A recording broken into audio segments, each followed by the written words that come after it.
Arsenic দূষণ বৃদ্ধির মাত্রা ক্রমশ পরিব্যাপ্ত হচ্ছে পশ্চিমবঙ্গে। এমনকি শহর কলকাতাও জলদূষণের এই নির্মম সত্যের বাইরে নয়। সমগ্র পশ্চিমবঙ্গের ৭৯টি ব্লক এই মুহূর্তে আর্সেনিক অ্যাফেক্টেড। সমগ্র জনসংখ্যার 28 মিলিয়ন মানুষ এ রাজ্যে আর্সেনিকের শিকার। পশ্চিমবঙ্গের আর্সেনিক টাস্ক ফোর্সের চেয়ারম্যান প্রফেসর কে নাথ ক্যালকলিংকে দেওয়া এক সাক্ষাৎকারে প্রকাশ করেন তার গভীর উদ্বেগের কথা। আর্সেনিক সমস্যার মূলে কি এটা দেখা যাচ্ছে যে ভূগর্ভস্থ জলে আর্সেনিক ডিটেক্ট হয় 80-র দশকে। আমরা দেখা গেছিল যে গ্রাউন্ড ওয়াটারে মাটির নিচে অ্যাবাউট 20 মিটার থেকে 150 মিটার এই যে ইন্টারমিডিয়েট অ্যাকুইফার তাতে আর্সেনিক আছে। তো এবং সেই আর্সেনিক জলে মিশে যাচ্ছে, টিউবওয়েলের জলে মিশে যাচ্ছে।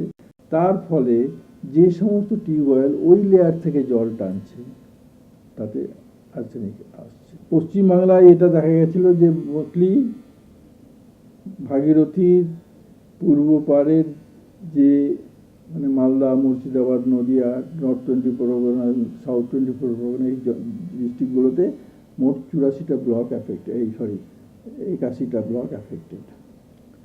তো স্বভাবতই কলকাতা সেই রিস্ক জোনের মধ্যেই পড়ে, তো কলকাতার জলেও থাকতে পারে। তো সেই জন্যে ইদানিং সাম্প্রতিককালে কলকাতার জল এক্সটেন্সিভলি টেস্ট করা হয়েছে। তাতে করে এটা দেখা গেছে যে কলকাতার যে সমস্ত ডিপ টিউবওয়েল আছে, কর্পোরেশন পরিচালিত যে সমস্ত ডিপ টিউবওয়েল আছে, সেখানে ভারত সরকারের যেটা সহনশীলতার মাত্রা মানে permissible limit 0.05 milligram per litre, তার উপরে সেটা ডিপ টিউবওয়েলের মধ্যে কর্পোরেশনের ডিপ টিউবওয়েলে নেই। যে সমস্ত কর্পোরেশনের শ্যালো পাম্প, যেগুলো মানে ইন্টারমিডিয়েট লেয়ার থেকে জল করছে, দেখা গেছে তাদের মধ্যে বেশ কিছু টিউবওয়েল, বিশেষ করে বেহালা, সাউথ ভবন, তারপরে লেক গার্ডেন্স, যাদবপুর, যেটা কালকে মন্ত্রী মশাইয়ের বক্তব্যও দেখা গেছে যে এই 0.01 থেকে 0.05 মিলিগ্রাম পার লিটারের মধ্যে আছে। তো আমাদের এটা জেনে নিতে হবে যে আমাদের তাহলে পারমিসিবল লিমিটটা কি।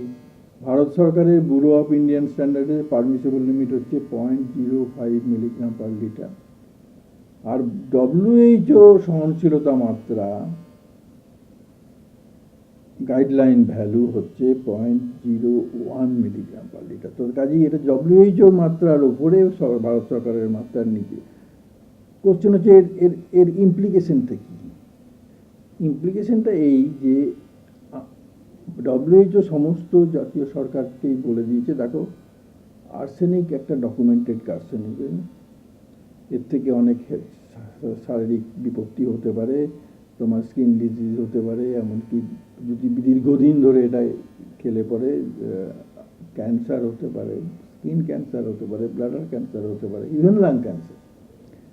তো এটা যত কম লেভেলে রাখবে ততই ভালো, সেই হিসাবে WHO বলেছে। কিন্তু কোশ্চেন হচ্ছে যে সেটা at the same time WHO বলেছে যে the countries are at their own had the option যে কোথায় তারা ন্যাশনাল স্ট্যান্ডার্ডটাকে ফিক্স করবে। সেটা ডিপেন্ড করে একটা আর্থসামাজিক পরিস্থিতির ওপরে, কারণ ন্যাচারালি দেয়ার আর কম্পিটিং এনভায়রনমেন্টাল হেলথ রিস্ক, এবং আপনাকে একটা হয়তো কিছু ক্ষেত্রে কম্প্রোমাইজ করতে হয়। তো যাই হোক, আমাদের দেশের পারমিসিবল লিমিটটা এখনও 0.05, যদিও অনেক সায়েন্টিস্টই সরকারকে অ্যাডভাইস করছে যে এটাকে তুমি 0.01-এ নিয়ে এসো। গ্রুপ পরিষ্কার করে দিয়েছে যে দেখো এটা হচ্ছে আমাদের গাইডলাইন ভ্যালু। এইবার বিভিন্ন জাতীয় সরকারেরা is at liberty to fix up their own benchmark, তাই না? তো এইটা কেন এটা করেছে, তার কারণ হচ্ছে যে এক স্ট্রোকে অনেক দেশে আছে, বিভিন্ন দেশে বিভিন্ন রকম। অস্ট্রেলিয়ায় 0.01-এর নিচে, আবার অনেক কয়েকটা ইউরোপিয়ান কান্ট্রিতে 0.05 আছে। চায়নাতে 0.05 ছিল, বোধহয় রিসেন্টলি চায়না হয়তো ডাউন কমিয়েছে। তো এই ব্যাপারটা তো বিভিন্ন সরকারের বিভিন্ন রকম আছে। করতে পারলে যদি if you can afford, it is advisable to have the lower standard. If you can তাতে অ্যাটলিস্ট হেলথ রিস্কটা অনেকখানি কম। কমে, কিন্তু কোশ্চেন হচ্ছে যে দেখুন, একটা যদি আমি আজকে 0.05 থেকে 0.01 যে চলে যায় হঠাৎ অ্যাব্রাপ্টলি, এক স্ট্রোকে কতগুলো টিউবওয়েলকে রিজেক্ট করতে হবে, millions of tubewell has to be rejected. তার ফলে আর্সেনিক, হয়তো একটা আর্সেনিক বাঁচাতে গিয়ে আপনার 10টা ডায়রিয়া কেস হতে পারে। তো এই জিনিসগুলো দেখে অনেক সময় আমাদেরকে একটা ব্যালেন্সড অ্যাপ্রোচ নিতে হয়। But there is increasing concern from the public health people যে এটাকে কমিয়ে আনা উচিত।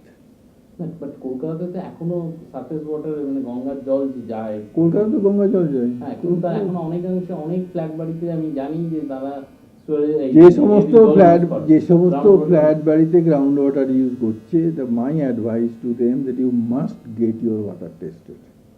আমার কথা দুটো জিনিস, একটা হচ্ছে একটা খুব একটা ইন্টেন্সিভ মাস অ্যাওয়ারনেস ক্যাম্পেইন করার দরকার। যেটা আপনি মনে করেন যে কলকাতা কর্পোরেশনের আছে বা হয়েছে কি এই ইন্টেনসিভ মাস ক্যাম্পেইন রিগার্ডিং আর্সেনিক, রিগার্ডিং, কিন্তু বিপদ হয় আমার যা মনে হয় যে কলকাতা কর্পোরেশন অথরিটি সামওয়াট কমপ্লাসেন্ট, যে তারা তো মোস্ট অফ দ্য পিপলকে তো তারা অল্টারনেট ওয়াটার সাপ্লাই করছে, গঙ্গা জল দিচ্ছে, সেই জলে তো কোনো আর্সেনিক নেই, এটা পরিশোধিত গঙ্গার জল, গুড কোয়ালিটি ওয়াটার দিচ্ছে, যদিও মধ্যে মধ্যে ব্যাকটেরিওলজিক্যাল কন্টামিনেশন হয়, কিন্তু অ্যাজ সাচ আর্সেনিক প্রবলেম তো নেই। সেই জন্য বোধহয় ওরা এটা ব্যাপারটা দেখে না। কিন্তু আমার মতে যেহেতু অনেক জায়গাতেই লোকেরা সেই, এবং তার ফলে বিপত্তিটা হতে পারে যে যারা টিউবওয়েলের জল খাচ্ছে, যে সমস্ত হাই রাইজ বিলে। আর একটা জিনিস খুব করা উচিত, আমি যখন স্টেট এনভায়রনমেন্টাল ইম্প্যাক্ট অ্যাসেসমেন্টের চেয়ারম্যান আমি 3 বছর ছিলাম, তখন তো আমরা এনি নতুন রিয়েল এস্টেট প্রজেক্ট বা হাউসিং প্রজেক্টে আমরা বরাবরই বলতাম যে দেখো তোমাদের জলের সোর্সটা কী এবং তার কোয়ালিটি কী। কর্পোরেশনেরও উচিত বিল্ডিং প্ল্যান স্যাংশন করার আগে দেখে নেওয়া যে সেই বিল্ডিং কোত্থেকে জল পাবে এবং তার কোয়ালিটি কী। গ্রামাঞ্চলে তো অল্টারনেট সোর্সের ব্যবস্থা নেই, তারা তো টিউবওয়েলের জলের উপরেই ডিপেন্ডেন্ট। তারা তো প্রথম দিকে তাদের তো কোনোই ছিল না, ইদানিংকালে তো একটা অল্টারনেটিভ সরকারের প্রচেষ্টা, অল্টারনেট সোর্সের অনেক ব্যবস্থা হচ্ছে, কিন্তু বহু জায়গাতেও এখনও সেই ব্যবস্থা পৌঁছয়নি, অন দ্য ওয়ে। তো ন্যাচারালি তাদের তো গ্রামাঞ্চলের অবস্থাটা অনেক খারাপ, বেশ কিছু লোক অ্যাফেক্টেড হয়েছে।